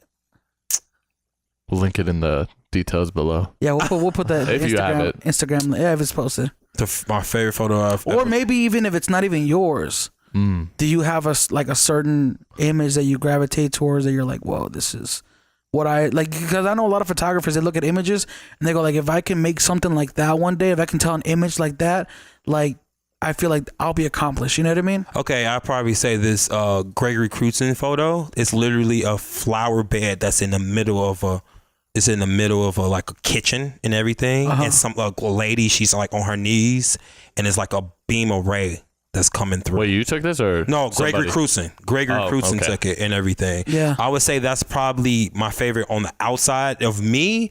It's probably this photo I've got of this girl named Bianca. I shot her like it's just in Monique's room and everything. She's sitting on the bed and I'm getting a reflection shot and everything. And she's like swinging her hair and all that. So I think that was a fantastic moment. And I would say one more, forget it. Probably one of my adoption series when I had it was like a slow shutter and everything, and I'm running after Monique in the middle of the desert and everything. It's one of my adoption series photos and everything. I'd probably say them probably my two favorite I have got, and then probably my favorite of seeing somebody else do something. It's probably with that one photo. Damn, I want to see I'm it gonna have to have you send me the links to those. Okay. I want to post them in the description so people can check them out too. Yeah. Okay. Yeah, Absolutely. I got Because y'all. especially for people who are just listening to the audio version, Yeah. they're listening to it, but when you describe it, it's like, you know, and then they see the photo, it's a Yeah. completely different experience, you know. I got you. No doubt. I'll send you that, guys. Do you think there's anything that makes a dope black and white shot? Do you think there's like a I don't know because I don't shoot black and white. Oh, you don't shoot black and white? I don't shoot black and white like that, man. I haven't liked like my filters for it. I've started shooting a lot more black and white lately. True, that's dope, Yeah, dude. because when you look at black and white, especially when you're doing like studio stuff and you're not necessarily focused on, you know, the colors around you. You're absolutely. more, because you're gonna have flat lighting and you're gonna do headshots or whatever. You're looking more at where the light's hitting. True. Right. You're looking at where the shadows are. Absolutely. And when you remove color from your image, you see only the light and shadow. You know what I mean? Exactly. So, and the Sonys have like a picture profile that you can just set on, and it converts your whole, like, what you see in the back of your camera to black and white. But when you shoot the image, it still retains all the color. Look at you, man. Yeah. So you know your stuff. I like you, man. You know, man. Keep I'm so on it. proud. Keep on it, bro. I'm still learning, bro. Go. Just go, man. So Don't stop. I want to say one thing, going back for probably even both of you guys. It's just like I know you guys look at certain people to take in inspiration and whatnot, but how do you make sure you're not copying their style and maybe just taking a little essence of that inspiration and using it, but not completely copying that style? Or do you think it's kind of good to copy the style, learn how to do that, and then figure out your own way on how to do it next time? Like, is there a specific thing you guys do, or do you guys just completely just shoot on how you want it to look? Yeah, I think I just usually just shoot on how I'll see something and everything. I'm like, dude, that's so dope and everything. But like when I'm setting up a shoot and everything, I maybe set the lighting up. Like, I remember one of like Gregory doing that certain thing, or I seen in that painting, I saw this like light coming through here. That's the reason why I'm gonna do this and everything. I maybe get certain things from certain things. I maybe looked at the anime, be like, I like them being right here and all that. So I usually piece certain things together, and then I get my own image from it and everything. But I never copy anybody's stuff, because to me, you always make yourself second best when you try to copy somebody. So why automatically make yourself second? Yep. You might as well try to go first. I got a counter to that. Let's hear it. I got a counter. So having come from video, I primarily learned photo from copying. Oh, okay. I learned photography from looking at some of my favorite photographers and going, how can I do what they did so that I can learn how to do it if I need to do it again. Exactly. For a client, right? Yeah, absolutely. So like I'll go into one of my favorite photographers and go, okay, so how where's the light coming from?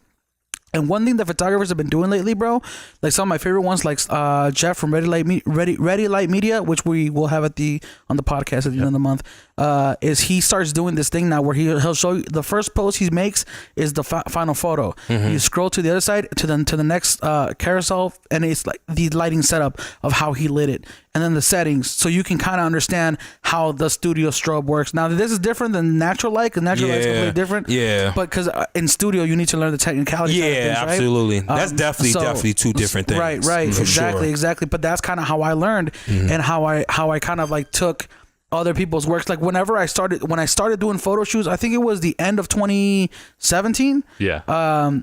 I used Pinterest as like my roadmap. Like I would say, okay, what kind of images do I want to create? I want to create these images. So I created like a mood board kind of, right? Okay, this is the kind of the clothes. This is kind of the makeup I want. This is the lighting that I want to get. And then I would use those shots as inspiration to kind of help guide my shots. Now I'm saying this was a learning tool for me. This is not what I want to do in the future. What I want to do in the future is I want to be that photographer that you can put me in any situation. I can create what you want me to do, because that's one of the things that I feel a natural light shooter versus a strobe shooter can do. Is a natural light shooter depends on natural light. Like if it's 3 a.m, how can you recreate a shot that looks like it was shot at 3 p.m, right? Yeah. So when you learn how to use, that's why I'm in school. Exactly. So when you learn how to use strobes, it puts you into the mentality of like, okay, well now I can call, like I feel like I can call myself a photographer now because I can create whatever image I need to create, especially if it's for a client. You know what I mean? Yeah, absolutely. But I feel like also like there's things that I see you do in your work, and I'm like, I couldn't even do that with natural light. You know what I mean? Like because I feel like I'm still learning, and I feel like since I started doing like strobe work, sometimes I feel like natural light is my biggest weakness. You know what I mean? Yeah. That's crazy. But yeah, but just a different point of view, man. Like, 100% respect that. I definitely understand where you're coming from. Like, I hope one day to never have to look at another photographer's work to go, I want to do something like that, or that's what I want to do. Yeah. Like, I want to have my own ideas and I want to create my own stuff. Absolutely. But that's one of the things is I'm still having a hard time finding my style. How long have you been shooting for? Like portraits. When did I come back? I came back to Vegas in 2015. We opened up our studio at the end of 2015, but I didn't start doing studio portion actually till the August of 2017. Oh, come on, man. You only been doing it for a year. You good. Well, but the thing is, I don't know, man, because I've always shot family photos too, and that's kind of how you said, that's kind of how you got your start. I never had that moment where I'm like, I want to create these crazy images. Like, it was more of a tool for me to capture family stuff. And then when I started looking at the photographer in LA, like his studio work, that's what inspired me to start capturing images. Now I'm on that next level of how can I create my own style, and that's what I'm looking at doing right now. Good. So right now, I do a lot of studio stuff. So I'm playing around with gels and because to me it's new. Doing gel stuff is new, but then I see other photographers oh, bro, we're doing that 5 years ago. You know, it doesn't matter. Yeah, you can start right now and everything because you're going through your artist funk. That's what you're supposed to do. Then people were doing it 100 years ago. Yeah, you're supposed to go through your artist funk. You're supposed to go through this and everything, so you can become exactly who you want to be and everything, and find your way and all that. I didn't get this I just woke up and I'm gonna do some creative shit. No, it didn't happen like that. So it's okay. That's what you're supposed to. I went through it too. It's definitely good. I'm happy that you're going through that. Do you think because you're going to be a beast. Thank you, man. Very soon. Yeah, 100%. You're going to be a beast. Yeah, Keem's a beast. Yes. So if you keep on working towards it and everything, nobody can stop you. 110%, bro. I promise you. Well, if you say it, bro, I believe it. No, I'm telling you the truth. For real. Nobody can stop you from being dope. Right. If you want to be dope, you go be dope. Mm-hmm. You're going to be dope, dude. That's dope. It's just going to take. You're just going through your little funk. We all have it. You know what's crazy? I even made a whole nother Instagram called @CreativeFunks. and that's my personal page. That's when I post family photos, or things when I'm not necessarily inspired to shoot. I don't have anything that I'm I want to work on this project. I want to work on this. It's just whenever if I want to post a sushi post, boom, because that's my Instagram creative funks. You know, whenever I have a creative funk, that's what I call them. Is when you don't have that source of inspiration, but you feel like you want to post something and you want to keep that. It's all good. We all have them. Yeah. You're supposed to have them and everything. If you're not having them, then you're not doing enough. You're not doing enough. It's working out. Or you're just you're just coasting. You're just coasting. Yeah. And you don't want, who wants to coast in photography? I hate that, bro. Yeah. I hate coasting. That's it sucks, man. How do you ever get into creative funk still, or do you? Hell yeah. How do you get out of them? Just let them ride out. Just let them ride out. Yeah. Just let them do it. But usually, I don't know. As soon as I start, let's say if I'm my favorite subject to shoot is my girlfriend and everything. So if I do have a creative funk and everything, and we finally shoot and everything, I get out of it immediately because she helps me. So I kind of can't even I kind of got a cheat code on the low. Oh damn. Because she helps me get out of it because she end up. I don't really have to tell her to do, I tell her to do stuff and everything. I got a certain angle and everything, but soon as she hears her Radiohead and everything and feel it and everything, and she start feeling who she actually is, she puts that hair in front of her face. It's a different world. That's and crazy. I'm the only one who gets to shoot her like that. That's so crazy, I'm very, it's just mind blowing. And when I shoot with her, it's just always okay, it's gonna be crazy, right? Yeah, I love getting images of her. I could have said all her photos is all my favorites and everything, but that's just being biased and everything. That's being lovey-dovey and just being biased. But she's just very, dude. She's so inspirational, man. You gotta have somebody like that. You're super. Yes, you're blessed for that for sure. True. And I'm surrounded, and then like I said, my roommate, he's really on it and everything. Just seeing him. How he just does work and everything. So it's just, I'm surrounded by that and everything. You're surrounded by it too. So you'll be fine. I was going to say that one thing that we do say on this podcast a lot is do surround yourself with people who are driven as you. Please. That's one of the biggest reasons that I really as much as I love my family, I don't think I could live with them because they don't have that will to create something new. You know what I mean? Mm-hmm. They're very based on routine, very based on okay, well, we're gonna go to work, come home, be with the family. That's pretty much it. Love them to death. I'll die for them. But at the end of the day, living with Chug is something that's really helped me a lot because I see him grinding and I see him doing his thing, and I'm like, damn. I need to keep going. You know what I mean? Exactly. Like there's that reassurance of like there's a point to doing this over and over again and kind of getting better. You know what I mean? Mm-hmm. Like you said, that 93-year-old man who's like, I want to get better. He literally said he want to get better. It's just mind blowing. Yeah. It's just. Ugh. I gotta ask you, looking back on your career, you know, is there something that you have learned recently that you wish you would have learned earlier? Studio lighting. Immediately, I gotta answer. Studio lighting, man. That's like simple as that and everything. Like, man, like I'm taking this class right now. I'm so excited to take it because I'm just learning so much, and I only been probably at the first part of it just to learn how a light works, like how the strobe supposed to work and all that.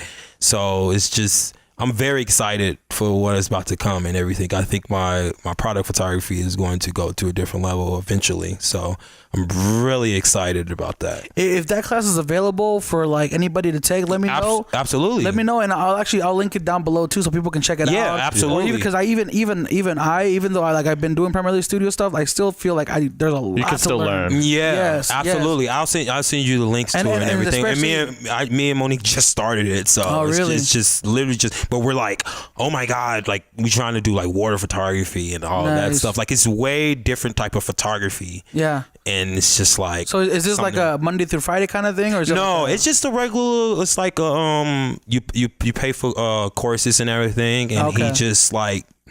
He got recorded type videos and everything. Okay, and gotcha. he shows you literally. He put something in the middle, like a bottle of mineral. And he'd be like, "Look, you see the lighting right here. I'm gonna move the strobe right here. You see the light right there and everything." That's But the best. But the teacher is hilarious. He's like a freaking like kind of like a hippie looking dude and everything. But he's like so brilliant and so smart. Nice. Oh my god! So it's like. You want to learn more. You want to learn more. And I feel like that's one of the things that is like invaluable, bro, is a mentor. Having somebody who knows the ins and outs that can kind of help guide you. Yeah. You know what I mean? Not necessarily hand things to you, but like kind of like be there to shoulder you and like, oh no, don't do that. Yeah. Or make sure you do it this way. That way, because I feel like once you know the rules, you can figure out how to break them. You know what I mean? Intentionally. Exactly. And he says that on there too. Ooh. Like he's I might know very, him. yeah, he says that. He's all about that and everything. He's really, we go get you. I'm gonna give you the link, man. Nice. It's definitely. We have a question from at Taylor Uriah on Instagram. She wants to know what are some of your main sources of inspiration for photo shoots. I think we touched on that. And favorite muse tips, like tips for a model. Just be yourself. Simple as that. Be yourself and don't try to be somebody else. Don't try to pose. Don't try to just literally just be yourself. And the photos, the photographer should get the image he want and everything. So that's the only thing I have to say. For a lot of models I shoot are literally just their self. Like I shot this girl. Her name is Kristen Elizabeth, one half of Mountain and Sun, bro. Oh my God. We shot her in Denver probably for 2 hours. Me and Monique did not say one word. She did everything, posed everything. I did not say anything. And I probably got some of the best images of my life. Damn. And it just goes to show you. She just talent is real. She just knows. She just knew what to do. Like every single thing. So would your tip be like also know yourself, know your body, know your angle, just know your angle, know yourself and everything. Just know what you can bring to the table. You know, like don't try to be like somebody else at all. That's crazy because I always have models that come to me and they show me like, okay, can we do this pose? Right there, boom. Can we do this? Can we do that? I'm like, well, we could, but that's not you. That's not gonna be you. You know, and even me, like whenever I pose a model, I tell them, do this, try this. But do it how it feels comfortable. Yeah. Do it how you naturally would do it. Yeah. Because then it's not posed. Yes. You know what I mean? And you can definitely see it in the photos. Yeah. Like no matter what, if somebody's awkward in the photos, you can see it. You can see it. Like maybe a viewer can't see it, but a photographer who's starting to edit that photo 110% sees it. Yeah. So it's like, I don't know. I just say literally just be yourself, please. Just be yourself and just be free. with yourself when you're doing these shoots. Don't be uptight. Don't be like, what should I do? What should I do? It should not be what should I do. You should know what you want to do. Right. Because guess what? It's both of us here to do work. So you show me what you can do. What's a good way to practice? Do you guys have like one for any models out there? Is it just like mirror you think would be best, or Mirror helps. just mirror probably helps a lot. A lot of girls shoot their iPhone and everything in their bed and all that stuff. Like that girl Kristen, like I said, that girl who I shot and everything, she posts a lot of photos just in her room and she just posing, doing awkward stuff. But she did yoga all her life, so it just, she has that natural looseness. that using that yoga and then put into modeling, it was just like like she was that next level. Dude, it was crazy. I was like shooting a photo of her like on the ground and everything, and like I'll get the shot, and then she'll put her foot up. She get the shot. She'll move move her hair a certain way, and she'll swing it that way. And I get that shot. She'll move it that way. Get that shot. She'll hold on. Let me say. And she move a certain awkward way, and then she's looking at the camera like she just knows. And it's just. That's being spoiled to me. I'm like, damn, you're killing it. I don't have to do shit. We didn't say a word. It was like, I'm like, me and Monique was looking at each other like, do we say anything? She was just in her world. Yeah. She was she's an artist. Yeah. And like models have to be artists too. Oh, modeling is not easy. Yes. They have to be artists. Yeah. So if you're a model, do not rely on your photographer to tell you how to pose. No, because it's nice. Sometimes they're not gonna know. It's nice if they can help you, kind of coach you and guide you, but it's like being a photographer and relying on the model to show you the settings. Like that's kind of things that you should already know. Like it's a 50-50 collaboration. One's a photographer, one's a model. One's behind the camera, one's in front of the camera. Yep. There's jobs that you have to have, And I used to think that to be a photographer, you have to know all the poses. You have to know like how to pose women. Like it's something that helps. Definitely helps you be more flexible, but it's something that also it shouldn't be 100% on you. Exactly. You know what I mean? I do it all the time now. I be posing up a crazy to like show girls and all that stuff. They love it though, because I always be like like little laughs and all that stuff. So,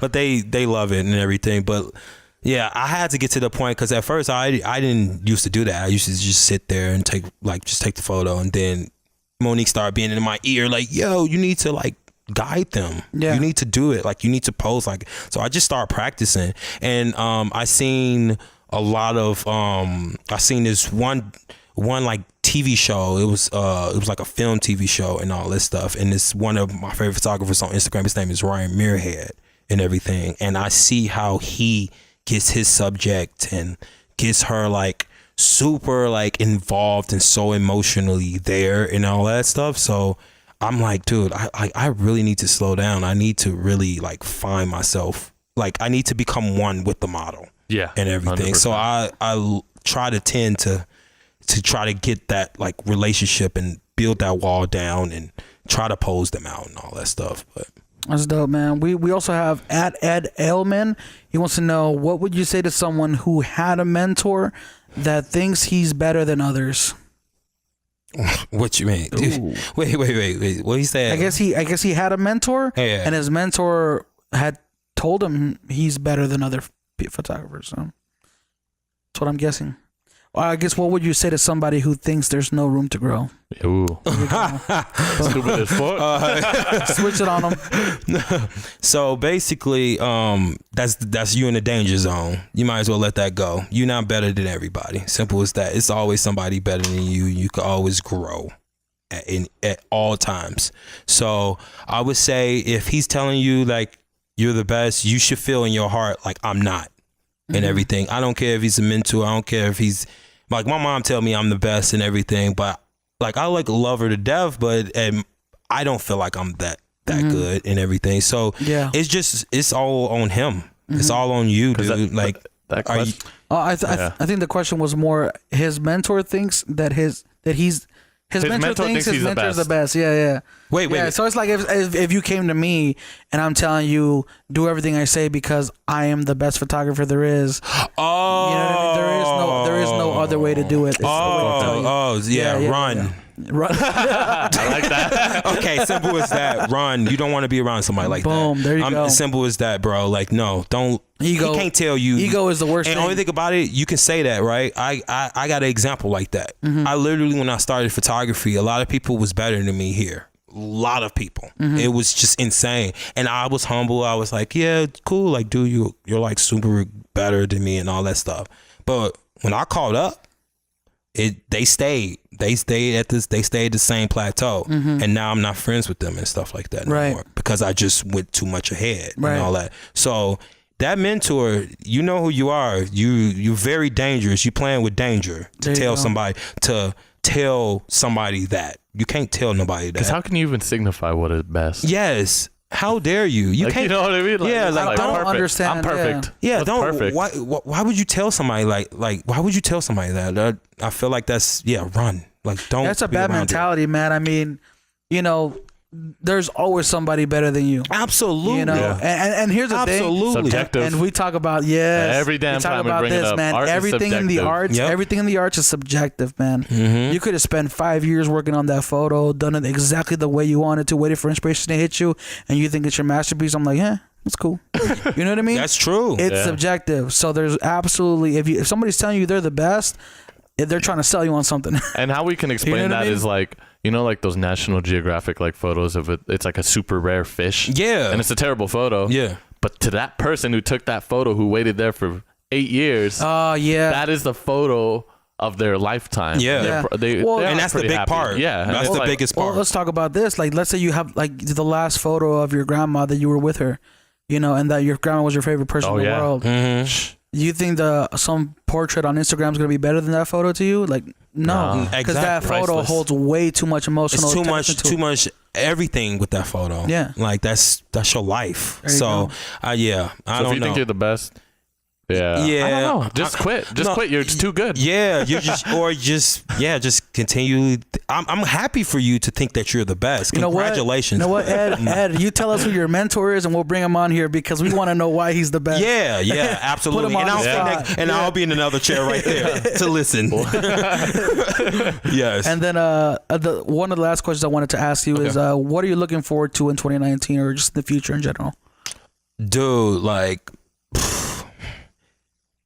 just inspiring people, more people to pick up a camera. You know, a lot of people be like, oh yeah, it's too many photographers here. It's too many of this. No, I want kids to start picking up a camera and everything. And Sick. hopefully one day be like, oh, I want to be like that guy with the 3 hat on and everything. 3 hat. I gotta ask you why a 3 on your hat? Because it's for Chance, but it's more so for Chatham. Chatham is a little Southside place in Chicago and everything. It's the hood and everything, and it's a small neighborhood. And Chance is from that neighborhood and everything. Nice. So I got it as a representation for my beautiful place at home. So Nice. That's the reason why I wear this hat every day, so I can know where I'm from, and so people can know where I'm from. Respect. That's dope, man. Yeah, I always get inspired whenever I see people who are killing the game and they go back to high schools or they go back to kind of show people. And it's because the thing is, man, we don't think about it. Yeah. You know, we're getting older, but there's another generation that's coming up and maybe they don't have the inspiration. Maybe they're going through things at homes that are stopping them from creating or following their passion. You know what I mean? And then you come through one day and you show them your photography. You tell them your story of who you are, and all of a sudden you change their life, bro. That's you know that's what I the mean? goal, man. That's definitely that's worth the biggest goal. That's here, worth man. more to me than like, you know, $1,000 gig, $2,000, like, you know what I mean? Like, that's just because that emotional. And then think about it, you're gonna stick with this kid for life. You know what I mean? Oh, if you're not a dick, you know, you're gonna stick with this kid, and he's gonna look up to you. So 100%, man. So yeah, definitely just trying to inspire, man. I'm just out here and trying to get better. Yeah, like I'm just trying to get better. I think I'm gonna be getting better for the rest of my life. You're not the There you best? go. No. Oh, no. I don't believe in that. We thought you were, man. Yeah, bro. and then what a shot, bro. and yeah, this has been a dope conversation, man. Yeah, Thank you man. so much, It's so inspirational. We appreciate you joining on the morning dinner, bro. Dude, such an honor to be here, man. Thank you so much, fellas, man. Of course, man. Yeah. And absolute last thing, where can people go to check you out on Instagram, social media, website, anything. Okay, so my website is www.luthercred.com. I haven't updated it in a while, but bear with me. You can check me out. My Instagram is luther.red and everything. And check out Artisans on Fire. Artisans on Fire is coming out. It's that creative agency they're creating that fire. It's coming. It's coming and everything. I think. Oh, they got a fire team, bro. So. Yes, I think by the end of this year, everybody's gonna know and everything. Like, I'm super excited. I'm super excited for you guys to see. You let me know if they're hiring because we look like that's like 5 minutes away from my house. Awesome. But yeah, man, we appreciate you having this conversation with us and kind of like this. You said this was your first kind of like interview. Yeah, this is the first interview I've ever had. We're honored. We're fucking honored. Dude, I'm honored that y'all asked me, man. I'm glad to finally meet you and kind of talk to you and see your perspective. And I really like who you are, bro. We definitely want to have you on again at one point. You know what I mean? 2.0, man. Yeah, exactly. Come on, get that 2.0 there going. You go. But, so we'll see you in 2030, bro. Oh, dang. Y'all gonna be big time by that time. We're gonna be like going to top of a building and everything. Y'all gonna have a radio station. It's gonna be dope. There you go. But thank you guys for tuning in, and we'll catch you guys in the next morning dinner. Most. Every time I come in the kitchen, you in the kitchen. In the goddamn refrigerator. I sure am hungry.